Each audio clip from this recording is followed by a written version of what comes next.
Welcome back to Real Talk, the show where we sit down with real investors doing real deals and uncover what's actually happening in today's market. Today, we got Joey Milano in the building. Now, Joey is the operator behind Legacy Property Solutions, and the name itself tells you something about how he's thinking about this entire business. Now, most people wholesaling, they're just chasing the next assignment fees. But Joey is thinking about what's actually knows, sorry, and Joey is actually thinking about the bigger picture. Now, that's a different conversation than what we had on the show before. And I think that's really what's going to take it today, the long game, the operator psychology, and the parts of the business which most wholesalers hasn't even started thinking about yet. Joey, thank you so much, brother, for hopping on the show with us. So for the people who do not know who you are, can you give us a quick intro about you and a little bit about what exactly Legacy Property Solutions look like today? No, thanks for having me, man. My name's Joey Milanazzo. We have a small family-owned company here in Colorado where anything and everything real estate. We do a lot of wholesaling, a lot of buy and holds, and a lot of fix and flips. Also do some lending on the side. And we're not like a huge, big wholesale team like you see these new Westerns or Vertigo. There's literally five, six of us, and a lot of hire outs, right? But they're not in our actual team. And yeah, we started the wholesale company slash investment side probably 5 years ago. First 9, 10 months, $0, zero assignment fees. So, we had to we had to grind, learn from our mistakes, join mentorships, lost a lot of money, and then figured out the sauce. And I'd say the past 5 to 6 months have been a steady 120K plus months. So, if you stick to this thing, you will see the other side of real estate, especially wholesaling, which is a grind in Yeah. itself. But yeah, we figured it out and found out a way how to make, way much bigger assignment fees than when we first started. And yeah, now we're just rocking and rolling, looking to buy multifamily next. That's our next thing. Amazing, amazing. And can you, if you don't mind me asking, can you maybe walk me through your first deal? Like, how was that first deal like? I know that's something which a lot of wholesalers struggle, right? Getting that first contract locked in. For you, what was that like? Yeah. Yeah. So we had a lot of first contracts signed, but never first deals in the Hmm. start, right? I had about, I think it was six contracts signed before first one even closed. But the first one was this little cash deal in Georgia, and we made 4,000 bucks, but we had to split it with this person who had brought a buyer. So we made 2,000 bucks on our very, very first cash deal. Obviously gave the price way too high, but we wanted to get a contract accepted. There was really no spread, but it was like, whoa, this is actually real. You can actually, and at that time, 2,000 bucks, like, oh shit, yeah, let's Yeah. go. Right. And I remember the next contract came like 2 weeks later and it was 15,000. And we were like, whoa. Now if a deal is a 15,000, we're kind of pissed. That's like Yeah. really low now. You know what I mean? So it's just crazy where you come from. Nice. And can you paint us a picture of legacy right now? Like, what exactly the markets you guys are focusing on, the average deal volume, the team structure, and how does the operation run on a day-to-day basis? Yeah. Our main focus right now is Colorado, just because it's our backyard. For a few years, we were nationwide, which we still kind of are, but we were actively targeting nationwide, which it can just get a little rough going nationwide. Whereas when you're in your backyard, we know this market so well. So we're doing a lot of fix and flips here, a lot of sub two deals here as well, and a lot of wholesaling. Our big focuses right now are on probate leads and foreclosures. Those are kind of our two main spots we go after. Yeah.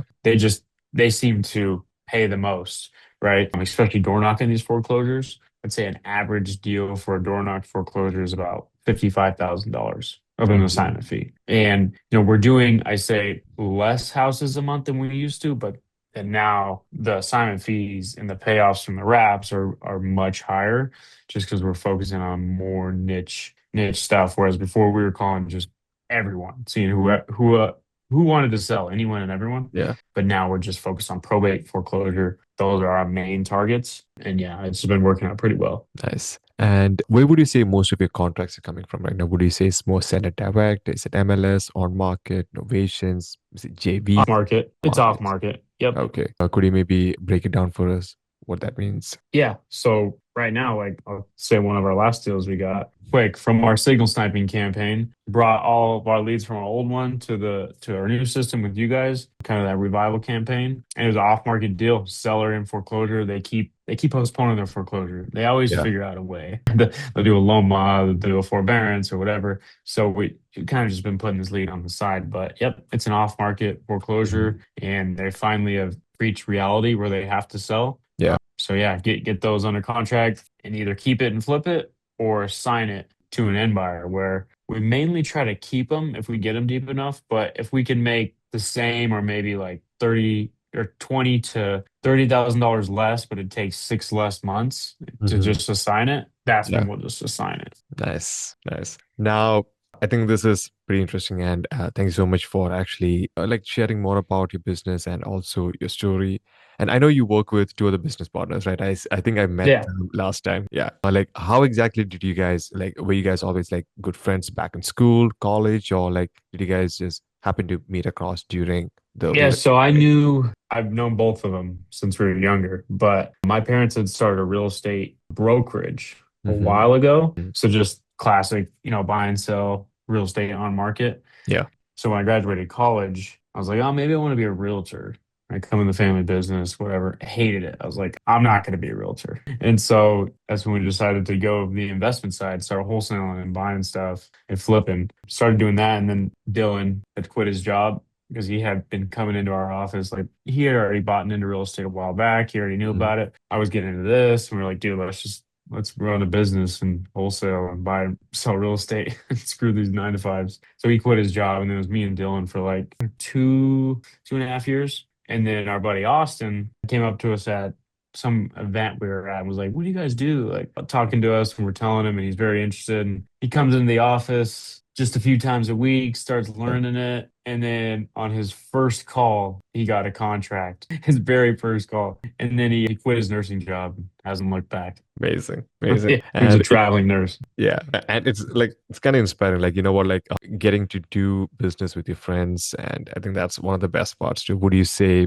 like having like childhood friends, like friends you've known for quite some time, Mhm. doing business with them? Like would you say it's like sort of like one of the best parts of being like in the entrepreneur Yeah, space? it is because it's fun. We have fun, and that's what we always say. And we like to make money. We like to have fun just as much as we like to make money. So, and we know each other, very comfortable with each other. So it's fun. It's a good gig. Yeah. Like every wholesale guru, like they're on YouTube, right? On YouTube, Instagram, they're always selling a become a millionaire with wholesaling in 12 months. But even the math does Yeah. not work all the time. And the reality is, most of the operators they take at least 3 to 5 years to actually build something stable. Now, my question is like, how much damage has the get rich quick scheme, like the messaging actually done to the industry? Like, and would you actually tell someone the realistic timeline of what it looks like to actually make it in What wholesaling? I good you asked that. So I have friends who always ask me, "Let me come work for you and let me learn what you're doing." I'm like, "You don't want to do what I do." I always, if you can go 5 years, pretend you go 5 years with nothing. You never see a paycheck from what you're grinding every day for. Then I think you're ready for this because you can get lucky. There are people who you get a score, right? You get rich quick, whatever. But it doesn't work like that. You can't just start wholesale and all of a sudden you're a millionaire. You Yeah, got to build a foundation. You got to learn from mistakes. You got to lose, fail, lose all kinds of money, and then learn from the mistakes and go from there. So I think yeah, these get rich quick gurus do kind of blow it for a lot of other people because then you got these guys calling your sellers or yeah, agents and they're hearing these goofballs when they watch a couple of YouTube videos and giving, the business a bad name. But yeah, that's what I'd say about that. fair enough. And let's talk about the assignment fees. I mean, we do hear that the assignment fees are kind of like shrinking in certain markets, and nobody actually talking about it. Like maybe 5 years ago, a clean assignment fees was maybe 20K or like if lucky, maybe 40K. But I do see a lot of operators celebrating, 7K, 8K, 10K assignment fees. Like the buyers, they might be getting smarter, the spread is getting tighter, and there's a lot of competition now everywhere. So my question is like, is it a fact or is it a myth that the assignment fees in the long term they're going to be declining? And is it still like what do you call like a viable I sort of think business in it's 5 years? I think it's a myth. Where our Mm, assignment fees are the highest they've ever been right now. nice. Where our average used to be like say $13,000, Yeah. it's now like 49,000. Wow. So way bigger difference. I think people are just looking in the wrong spot. Everyone's going for the same fish in Yeah. the same The pond same market, right? and not focusing on niche. Like there's ways to make money in any town, no matter what. As long as you find what's selling, what's making money in that Yeah. area, you can figure out how to find the holes in the system to get the big ones. True that. Now let's talk about the volume side. So I know when it comes to like operators, there are like two different kinds of wholesalers. Right? There would be the volume ones, the guys who do like 50, 100 deals a year at 5K assignments, and there would be people who are doing at the margin, maybe 12 or maybe like 18 deals a year, but easy 50K assignment fees. And obviously both make the same money, but they live completely different lives. Now, my question is, which one do you think would win in the long term? And second part is, which one do you think are the most of the new wholesalers chasing out at?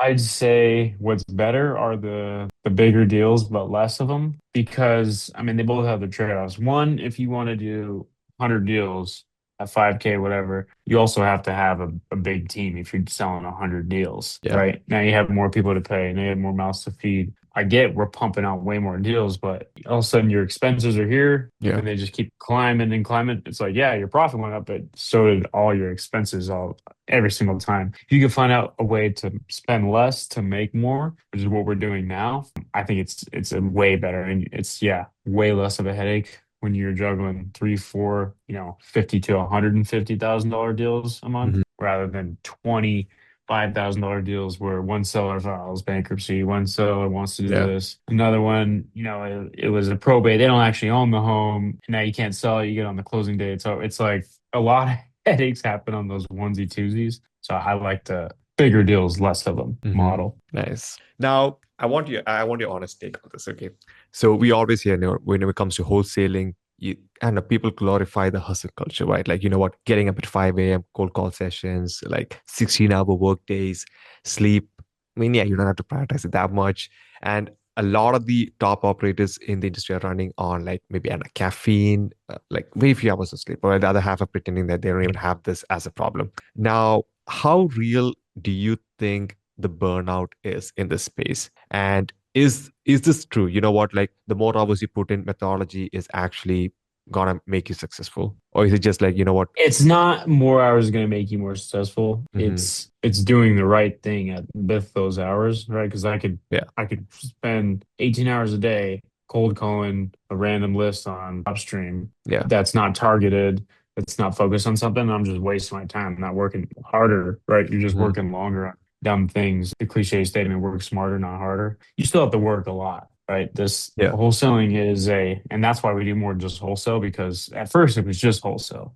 And wholesaling it's a Hmm. job. It Yeah. definitely is a job. You can't become wealthy on wholesaling, but use wholesaling to get your cash to then go buy assets is what we do. Yeah. So it is a tool to become wealthy and, acquire wealth, Yeah. but it's definitely not something you can just do forever. Right? You can, right? But Hmm. you're gonna have a headache forever. This is a wholesaling is a tough job. Yeah. It's more than 9 to 5. It's a lot. But I wouldn't say just because you work 16 hours a day means you're gonna do better than somebody else. But Yeah. I do agree with working on weekends because those are some of the best times to call homeowners. They Hmm. always answer on the weekends. Yeah. The weekdays, they never like to answer their phone, but some of the best deals are done on the weekends. So I do believe in that sense. But I don't get up at 5 a.m. Fair enough. Fair enough. And is this myth true? Like most wholesalers, like they do not know who their top five buyers are, like what the neighborhoods they are in, what their max ARV is, like any, what do you call it, the rehab budget tolerance, stuff like that. Do you think much of this problem is more on the dispose side, or is it just because the operators, like they do not know who they're actually selling to? Like with operators, I meant the beginner ones. So you're saying like Like most of the wholesalers, like they have a hard time like telling, or let's say letting them know, hey, these are my top five buyers and these are the neighborhoods they're working in and these are the max ARV. Like, do you think this is something which a lot of new beginner wholesalers face as a problem, or is Yeah, it that's the generally first there? thing. I think that's newer wholesalers, right? Dialed in ones. I know, and all other big wholesalers I know are doing good. You got Hmm. your top five buyers in each market. Like Yeah. you can name them off your head, and I know what I can pay in certain neighborhoods. Like if you want to be wholesaling, I would just choose wherever you live because then you can know that the best. You can drive it. You can knock that. And some of the best Mhm. deals come from knocking. But I think Yeah, that is a problem with newer wholesalers. They don't know, estimates. They don't know who their buyers are. They're just calling sellers trying to lock up a contract with no actual plan or strategic, goal or strategy with it. So I think that is a problem with new wholesalers. makes sense. And how long have you been wholesaling for or been in this space for? Like since 2020. Okay, pretty long time. So would you say, I think that was what do you call like the beginning of pandemic, right? 2020. Yeah, it's the beginning of pandemic. Would you say like the market was like extremely different during that time compared to right now? Way different. It was, and at that time, I wasn't even doing cash deals, just sub twos. Mm, Should have been doing cash deals because, man, things would go under. You could buy something today, and tomorrow it'd be worth 50K more. Like it was, it was insane because the rates were so good. Everybody was just buying. People were moving, wherever and just paying wherever. They're moving from Cali to Colorado, selling their $1 million home, come buy a $500,000 one, overpaying 60K. So I should have been doing a lot more cash deals back then, but that's when I joined the sub two community and learned all that and was like very fascinated. And that's literally all we used to wholesale for the yeah, longest time. It's just sub two deals. So in hindsight, I wish I would have had the cash deals back then, but way different market, way different. You could buy 75%, 80% ARV and mm, be good. Now you need like 60%, 50% sometimes. So yeah, way different market. It was booming back then. makes sense. And let's talk about AI because I think that's something which is kind of booming in a lot of industries, but I think real estate industry is always kind of the last to get into the AI space. Like it's always been kind of like traditional, right? In this space, like you know what, not a lot of new changes get approved pretty fast. People tend to take time to adjust. What's your take on implementing AI in your space right now? You 100% need to implement AI if you're doing anything. Honestly, any job, any profession, any business needs AI right now. It runs half my day, even more than half. Like makes everything so much easier and streamlines and gets things done where if you didn't have AI, you're way behind everybody else. Makes sense. And And it's one not last, even that expensive. yeah. Oh no, no, it is not. I mean, it's way cheaper than actually hiring the team to what do you call like do the job. So Exactly. It's way cheaper than a person to hire to do this stuff. yeah, it's like three people person you hire from anywhere. Like yeah, you can just have one AI agent do the what do you call like the Hmm. listing for you. Yeah. Exactly. Now, obviously, you're pretty like a veteran. I would say, you know what, you're pretty much of an expert in this space. Like, let's say for someone who just wants to get into wholesaling, like, do you have any piece of advice, especially if they want to like just start out? Is wholesaling still a good, what do you call like a good business for someone who's Yes. just starting out to pursue? 100%. I would say if you're just starting out, I would go to your local county website and look at all the foreclosures in the area. I would get all those addresses and put them into ChatGPT or Claude or whatever you have and tell it to map you something where you can knock 30 doors every single day. Mm. I would go knock all those foreclosures and see who wants to sell and get one of them under contract. That's your quickest way to a deal and then actually a Yeah. big deal. That's what I would say if you're just starting. I would start by door knocking foreclosures. That's the best way to get a deal in wholesale. Got it. Well, Joy, this has been pretty interesting session. But before we let you go, we do something which is a little bit different than compared to every other operator we bring in. So what I'm going to be doing is I'm going to be throwing you a list of seller objections at you, and I want your help in ranking them on a scale of 1 to 10. Okay. So 10 being, you know what, this is a deal killer. Most operators can't come back from this one. One being, you know what, this is not even an objection at all. Okay. Yeah. So the first objection which I'm going to throw at you is I want the price. Like, and let's say the price is way over what actually works. That's a two or a three. Could you maybe like dive us a little bit more deeper on like maybe your Yeah. experience on the same objection which you The maybe come first across? price, the first price seller always says is always crazy. They always Yeah. want to go shoot for the moon. I'd say most of the contracts I get under contract were about Mhm. 100 and something thousand difference from what they asked for what we get under contract. Like almost every time. So just because somebody tells you, well, I want $1 million, I know my worth. That's not a big objection because they're trying to fill you out first.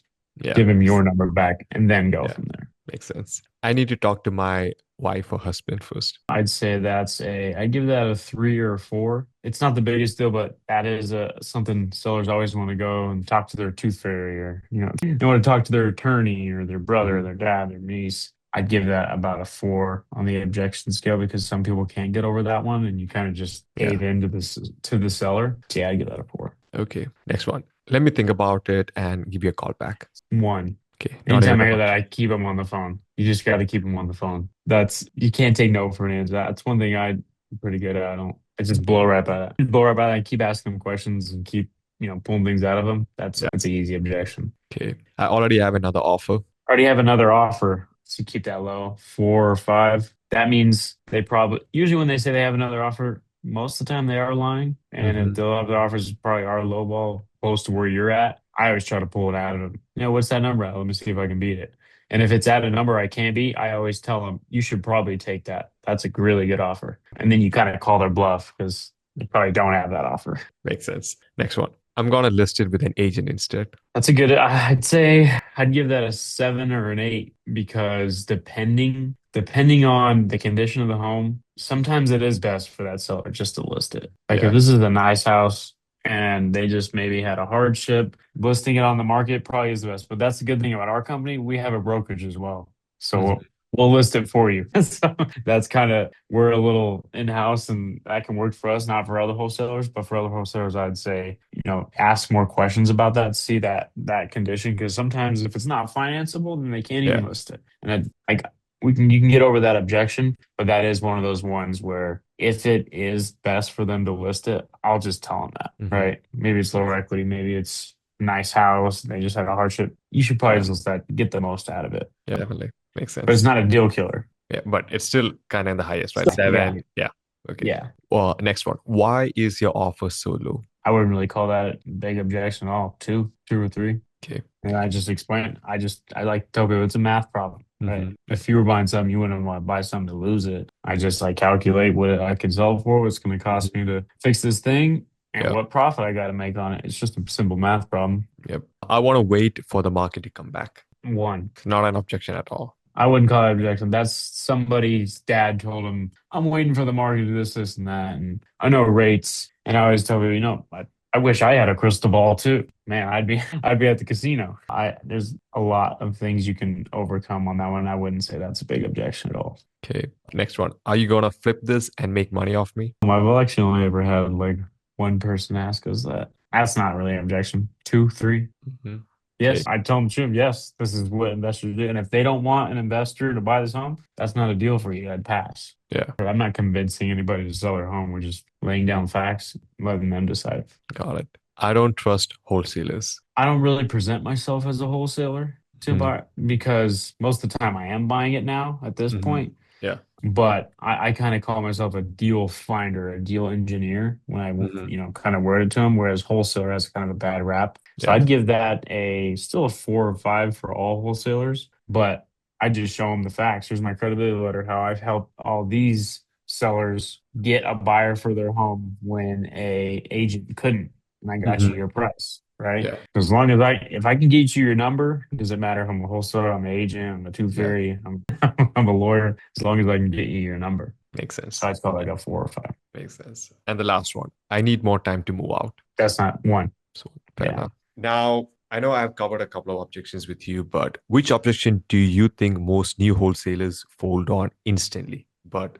in reality, that's actually one of the easiest to overcome. People, Like the new guys, not like the experienced guys. the new guys fold on sellers who are stuck on some crazy price that would never work. If you're Mhm. just straight up with these sellers, tell Yeah. them because they'll lie to you. Oh, I already got offers in the 400s when it's worth 230. Oh, I'd take Hmm. that. You should probably take that offer. That sounds like a really good. I could never beat that. Call them out of the bluff. They freeze. They never take it, and then they call you right before they're about to lose their home to auction. Never get scared of a seller's price because they're just maybe they went on Zillow or there's somebody told them some agent got in there. A house is worth whatever somebody's willing to pay for it. True. That's what I always say. There's really no such thing as equity, schmequity, whatever you want to call it. It's fairy dust. It's whatever somebody's going to pay for that house. So I think too many wholesalers give up when they hear that the seller wanted 400,000. They did their math, 70% times ARV, and they got 240 on their number, and they're super scared because the seller wants 400. Still give them that offer. That people like to just give up on those ones Makes sense. when those are some of the best ones. The people who want the Yeah. craziest number always come down to a real one. Yep.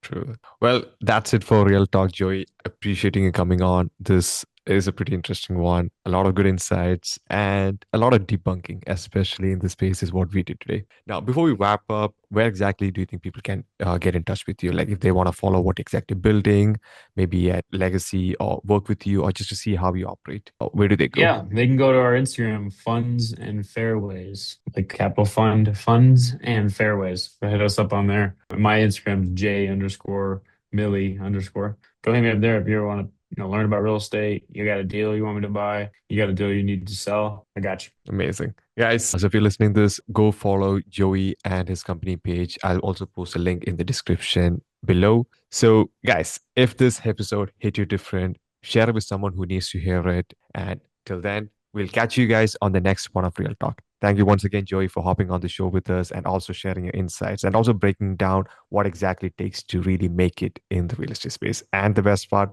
doing business with your friends. Now, that's a Appreciate wrap. it, bro. Yes. Thank you so much. The pleasure is all mine. Thank you so much once again, Joey. Now, guys, that's a wrap for Real Talk. Tune in next week where we're going to be coming up with new episodes, new guests, and new insights. That's it for today. Take care.